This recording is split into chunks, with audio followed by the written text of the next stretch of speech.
আজ আমরা যাব দক্ষিণেশ্বর। তো সকাল তখন ৫টা ১৫ বাজে। আমি সায়নকে ফোন করে দিয়েছিলাম, আর সায়ন আমাকে বলেছিল তুই ফোন না করলে আমার ঘুমই ভাঙবে না।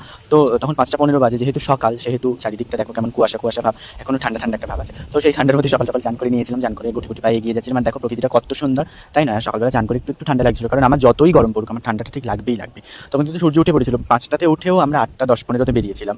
তো আমি সায়ন যাচ্ছিলাম, আমরা দস্তিপুর থেকে যেহেতু গাড়ি ধরবো, সেহেতু আমাদের বাড়ি থেকে দস্তিপুরেই আমাদের যেতে হতো। তখনই বেজে গেছে 8:30, দেখো। আর আমরা 8টা 35 নাগাদ বাস পেয়ে গেছি। আমাদের বাড়ি থেকে ধর্মতলা প্রায় মিনিমাম 2 ঘন্টা, 2 ঘন্টা 35 টাকা ভাড়া, 2 ঘন্টা টাইম লাগে। 2 ঘন্টা পরে আমরা ওখান থেকে সরাসরি টিকিট কেটে মেট্রোতে করে মেট্রোতে উঠেও পড়েছি। মেট্রোতে করে দক্ষিণেশ্বর স্টেশনে নেমেছি। দক্ষিণেশ্বর স্টেশনে তোমার তখন ওই 10 সাড়ে 10টা পৌনে 11টা এরকম বাজে। আর একটু বেশি হবে হয়তো, যদিও বা ভালোভাবেই পুজো দিতে পেরেছিলাম। আর এই যে দক্ষিণেশ্বর স্টেশন, এখানটায় তো প্রচুর ভিড় থাকে, আজকে জানি না কি ভাগ্যবশত হয়তো ফাঁকা। আর এই আমরা একটু গুটি গুটি পায়ে গিয়ে যাচ্ছিলাম। সাবওয়ের নিচ থেকে নেমেই যখন দক্ষিণেশ্বর আমরা গেলাম, তখন একটা আলাদাই ফিলিং। সত্যি আমি দক্ষিণেশ্বর এই নিয়ে 13 বার গেলাম। তো আমার আমার মনের মধ্যে একটা আলাদাই শান্তি বিরাজ করে দক্ষিণেশ্বর আসার জন্য। গিয়ে ড্রেস চেঞ্জ করে নিলাম, মানে আমি যেখানেই যাই ড্রেস একটা করে এক্সট্রা নিয়ে যাই, যেটা আমার মানে স্বভাব আর কি।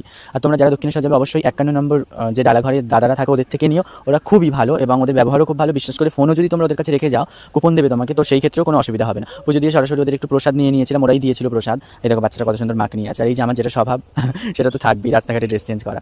যাই হোক, তারপর সায়ন নিয়ে নিচ্ছিল একটা বজরংবলী, যেহেতু ওর কাল সর্প দোষ মানে আছে মনে হয়, জানি না ঠিক, কেউ কমপ্লিমেন্ট দেবেন না যে ওর নেই কি এটা ওটা, আমি জানি না, এই আর কি করেই বললাম। যাই হোক, একটা বজরংবলী নিয়ে নিচ্ছিল, খুব সুন্দর দেখতে।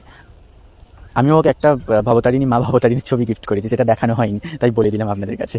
আর দেখো এগুলো সে একদম সেই বিচের যে চশমাগুলো হয় না সেই। আর আমরা ওখান থেকে তারপরে সারাটা দিন খুব সুন্দরভাবে কাটিয়ে ঘুরে ঘাড়ে একদম চলে এলাম। ভালো কথা, আমার ক্লিপটা নিতে মনে নেই, আমি না মুড়ি নিয়ে গিয়েছিলাম, থালাও নিয়ে গিয়েছিলাম। ওখানে মুড়ি খেয়েছি, আলু ভাজা মুড়ি। বাইরের খাবার যেহেতু আমরা খাই না, মানে আমি খাই না, সাইন হয়তো খায়। আর ধর্মতলাতে অনেক কুড়িরাই থাকে, এগুলোতে হয়তো উঠতে অপছন্দ করে, মানে তাদের কাছে পাশিড়ি ভেঙে ওঠাটা একটা কী বলবো। যাই হোক, আর সায়ন বলছে এখানে যদি তোকে সিঁদুর পরানো যেত কোনো মানে হয় বলো তো? তারপর সায়ন ওখান থেকে একটা ঘড়ি কিনে আমরা বাসে করে চলে এলাম দস্তিপুর। আর দস্তিপুর থেকে সায়ন কিনে নিল চপ, যেহেতু দস্তিপুরের সব চপ একদম খুব সুন্দর খেতে। তারপর ওখান থেকে আমি দাঁড়িয়ে একটু ফুচকাও খেয়ে নিলাম, খেয়ে তো চলো লেটস বাই, দেখা হচ্ছে পরবর্তী কোনো ব্লগে।